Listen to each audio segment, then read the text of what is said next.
Di dalam bacaan kita ini ada beberapa hal yang diingatkan. Bahasa kita ditambih oleh musannif tentang sembahyang jamaah. Yang pertama, apa hukumnya sholat jamaah? Kata musannif, innal jama'ata fi ada'i maktubatir rijalil ahraril muqimina fardu kifayatin alal azah fi madhabina. Yang pertama, bahwasanya menunaikan salat fardu bagi laki-laki yang merdeka yang mukim itu adalah hukumnya fardu kifayah. Jadi kalau sudah ada yang melakukan jamaah di satu kampung, andai kata di kampung itu nggak ada yang bikin jamaah, udah cukup. Karena satu ini adalah melakukan fardu kifayah, walaupun yang lain tidak melakukannya, itu fardu kifayah.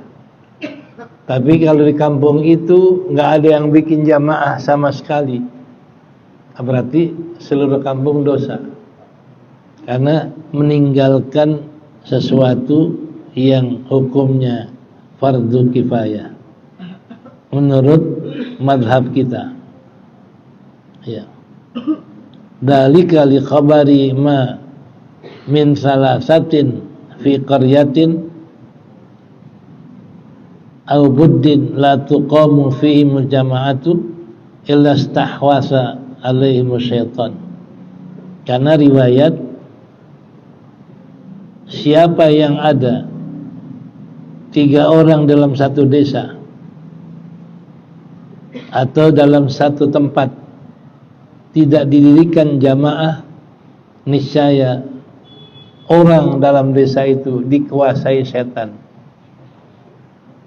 Jadi kalau dalam satu kampung nggak ada yang bikin jamaah, istahwadha, kampung itu ghalaba, menguasai, mengalahkan oleh setan. Nah, makanya fardu kifayah dalam satu kampung mesti ada yang jamaah. Kalau sudah ada yang bikin jamaah, berarti kampung itu bebas daripada istihwadu syaitan. Itu makanya dikatakan fardu kifayah, fardu atas rame-rame dalam satu kampung atau satu desa. Itu yang pertama. Hukum kedua, wa fardu ainin inda Ahmad, dan fardu ain pada pendapat Ahmad bin Hanbal. Jadi Ahmad bin Hanbal mengatakan sholat jamaah adalah fardu ain. Juga Atta dan pendapat Auza'i dan pendapat Abu Thawrin dan Ibnu Mundir, Ibnu Huzaimah rahimahumullah mewajibkan fardu ain jamaah menurut mereka. Kenapa? Mereka berpegang dengan hadis al-muttafaq alaihi, wa huwa laqad hamamtu an amara bis salati fatuqamu thumma amuru rajulan wa yusalli bin nas thumma antaliku ma'i birijalin ma'ahum hazmun min hatobin ila qaumil madhkuri al asharina bis salah fa uhriqa alaihim buyutahum bin nar wa qad ujiba anhu kama amara bihi. Jadi Nabi katakan, saya ingin bila datang jamaah, saya perintahkan satu orang pimpin jamaah di masjid. Saya akan mengelilingi kampung yang mana tidak sholat jamaah, saya akan bakar rumahnya. Ini berarti kalau nggak jamaah dibakar rumahnya, wajib jamaah. Berdasarkan hadis ini, Imam Ahmad atau Tsauri mengatakan fardu ain. Sholat jamaah itu adalah fardu ain, fardu atas tiap-tiap orang muslim. Ya. Jadi berarti kalau dia nggak jamaah, dosa. Ya. Kalau tadi nggak jamaah tidak dosa. Kalau ada yang bikin fardu kifayah. Wa syurita li sihhati sholati inda Daud. Dan juga sholat jamaah sebagai syarat sahnya sholat pada Daud Zahiri. Bahkan Daud Zahiri mengatakan kalau orang nggak sholat jamaah, sholatnya nggak sah. Selain fardu ain, syarat sahnya sholat adalah jamaah, kata Daud Az-Zahiri. Ini pendapat ketiga. Nah, jadi berarti yang ketiga ini adalah sangat mengeraskan sholat jamaah. Jadi syaratun li sihhati sholat. Jadi sholat jamaah syarat untuk sahnya sholat. Jadi 3, fardu kifayah, fardu ain, bahkan syarat sah sholat.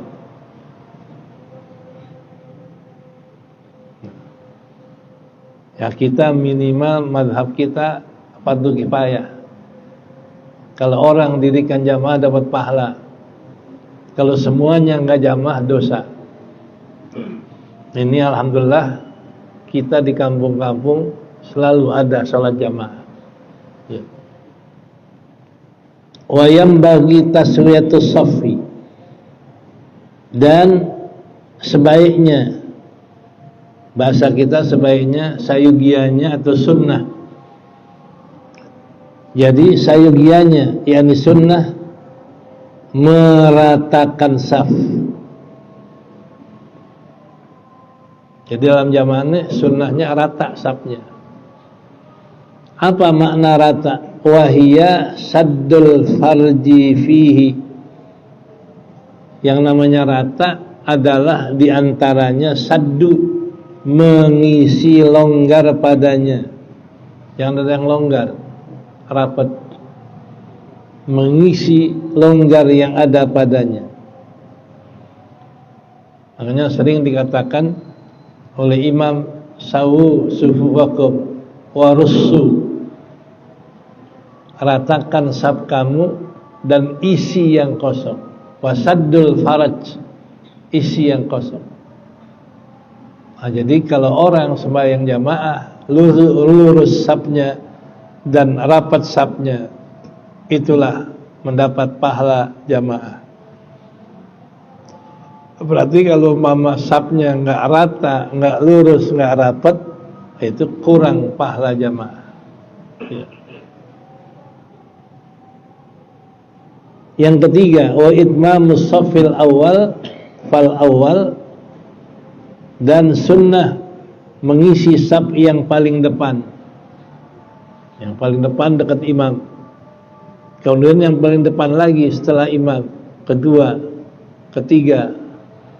Jadi isi paling depan.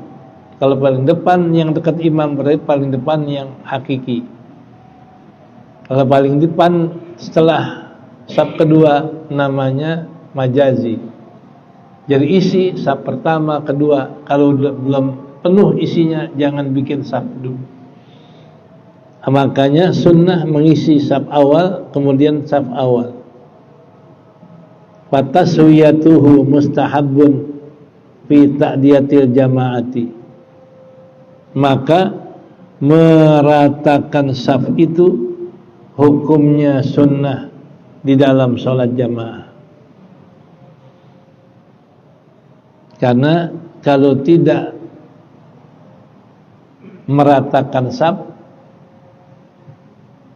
itu akan terjadi hal yang buruk antara jamaah. Nabi sabdakan, kalau engkau ingin mengetahui jamaah di masjid itu hatinya akur apa enggak, hatinya kompak apa enggak, hatinya saling cinta apa enggak, lihat safnya. Kalau safnya rata, tandanya hati jamaah di situ hatinya kompak dan akur. Kalau safnya enggak rata, berarti jamaah di masjid itu hatinya enggak kompak. Jadi akur, kompak, lihat dari tanda safnya rata. Nah, makanya ini pun bisa menjadi satu obat. Kalau pengen akur hati, ratakan saf, luruskan saf. Dan ketiga, wasyartun linaili fadliha, dan syarat untuk memperoleh pahalanya. Ratakan saf, isi yang kosong itu syarat buat dapat pahala. Jadi kalau jamaah safnya enggak rata, safnya longgar, itu berarti pahala jamaahnya hilang. Karena itu syarat untuk dapat pahala jamaah. Itu syartun linaili thawabil jamaah fadli. Jadi syartun linaili fadlil jamaah. Jadi ratakan saf itu syarat untuk mendapatkan pahala. Jadi berarti mafhum mukhalafahnya, kalau nggak rata berarti nggak dapat pahala jamaah. Wa salatu man tarakaha sahihatun ala asahi, dan salat orang yang tidak berjamaah itu adalah sahihatun, sah salatnya atas kaul yang paling sahih. Jadi andai kata orang salatnya enggak jamaah, salatnya sah atas kaul yang kuat. Lakin jazama, tetapi jazama memastikan, jazama memastikan oleh Ibnu Hazmin biwujubiha, wajib jamaah. Ibnu Hazmin mengatakan wajib jamaah. Kalau enggak jamaah, bibutlani salati tarikiha. Jadi wajib jamaah dan menyatakan batal kalau orang yang enggak salat jamaah. Ini pendapat Ibnu Hazmin. Tapi kalau pendapat mazhab mengatakan orang enggak jamaah sah salatnya. Karena tadi jamaah itu adalah fardu kifayah. Kalau Ibnu Hazmin mengatakan jamaah fardu ain. Ya. Wa adamu musabaqatil imam. Syarat jamaah selanjutnya adalah tidak mendahulukan imam dengan cara mengangkat kepala lebih dulu. Jadi kalau di ruku jangan angkat kepala lebih dulu sebelum imam. Au qiyamin, atau dengan berdiri lebih dulu. Au hawiyin, atau turun lebih dulu. Qablahu, sebelum imam. Jadi syarat jamaah jangan mendahulukan imam, baik dalam mengangkat kepala, baik dalam turun, baik dalam berdiri, jangan melakukan qablal imam. Nah, maka kesimpulannya fa musabaqatuhu makruhatun alal murajjah. Maka mendahulukan imam adalah hukumnya makruh atas kaul yang dikuatkan, atau alal murajjih, atas kaul yang memperkuat pendapat itu. Nah, jadi berarti kalau imam belum turun, udah turun dia. Imam belum naik, udah naik. Imam belum sujud, udah sujud. Ini mendahulukan semata-mata itu makruh. Berarti kalau makruh mengurangi pahala jamaah. Ya. Wa yusannul audu ilal imami in kana baqiyan fi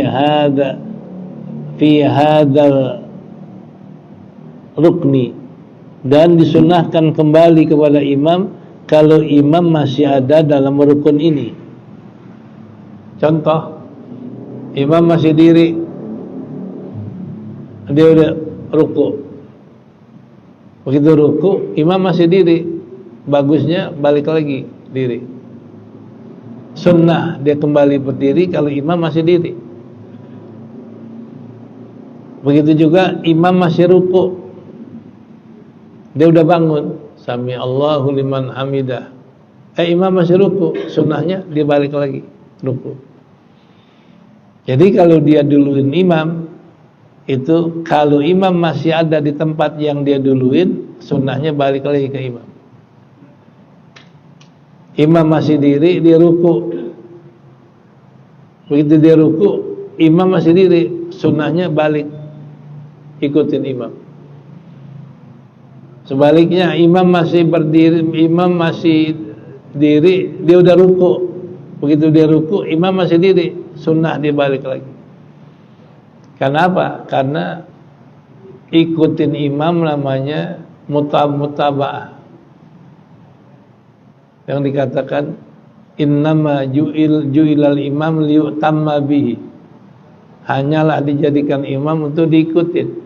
Lebih utama ikutin imam daripada ngeduluin. Makanya andai kata orang ngeduluin diri lalu dia ruku, pas ruku imam masih diri, bagusnya balik lagi ikutin imam. Sebaliknya, imam masih ruku, dia udah bangun. Pas bangun, imam masih ruku, sunnahnya balik lagi ruku. Itu kalau dia balik lagi nggak batal. Kenapa? Karena baliknya untuk ikutin imam, kemaslahatan jamaah. Wa haramun ala ma jazama bihi ba'dul mutaakhirin. Tadi hukumnya makruh, tapi haram mendahulukan imam baik turun atau naik atas yang dipastikan hukumnya oleh sebagian ulama mutaakhirin. Jadi kalau kita duluin imam masih diri, kita ruku, itu haram. Imam masih ruku, kita udah bangun, itu haram.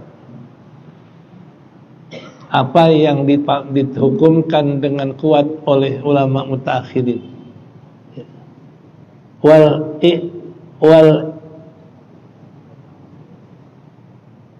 i'tina'u bil wuqufi fi shaffil awwali, dan sunnah mengambil perhatian untuk mendapat saf yang pertama. Karena Nabi katakan, andai kata dia ingin masuk saf pertama harus merangkak, karena penting saf pertama. Nah, maka dikatakan di sini saf pertama itu adalah sunnah, dipelihara saf yang pertama. Fal muhafadhu alaihi, memelihara saf yang pertama itu lebih aula dibanding dia bersegera untuk ihram li idrakir ruku, agar bisa mendapatkan ruku bersama imam dalam bukan rakaat yang akhir. Ini rakaat pertama. Biasa rakaat pertama kita pengen dapat ruku bareng imam. Begitu imam lagi baca surah, kita takbir. Ini takbir kita supaya bisa ruku bareng imam. Tapi problema, kalau kita takbir bareng imam, bisa ruku bareng imam, tapi safnya nggak depan, saf kedua, karena nggak keburu kalau ke depan. Kalau kita ini saf ke depan, nggak bisa takbir bareng imam. Yang mana yang dipilih? Nah ini, di sini dikatakan fal muhafadhu alaihi au aula min barati ilal ihram. Jadi mengutamakan saf yang pertama itu lebih utama daripada takbir supaya bisa ruku bareng imam. Saf dulu utamakan. Begitu saf pertama takbir. Andai kata dia takbir dulu nggak dapat saf pertama, tapi dapat ruku, lebih afdol utamakan berdiri di saf yang pertama, lebih afdol dibanding bersigrah untuk takbir supaya dapat ruku bersama imam. Itu yang dikatakan musannif wal mubadarah aula. Jadi wal muhafadhu alaihi, memelihara saf yang pertama lebih utama dibanding bersigrah kepada ihram untuk mendapatkan ruku bersama imam. Itu juga kalau bukan rakaat yang terakhir. Kalau rakaat yang terakhir kita nggak perlu dapat rakaat. Kalau rakaat pertama nanti perlu rakaat. Karena kalau kita masbuk, kita Allahu Akbar, imam ruku, nah kita langsung ikut ruku, dapat rakaat. Tapi kalau rakaat terakhir kita nggak dapat ruku. Ya. Nah inilah yang dikatakan di antara yang sunnah-sunnah dalam jamaah. Wallahu a'lam bisawab. Far'un yundabu qat'ul nafilati.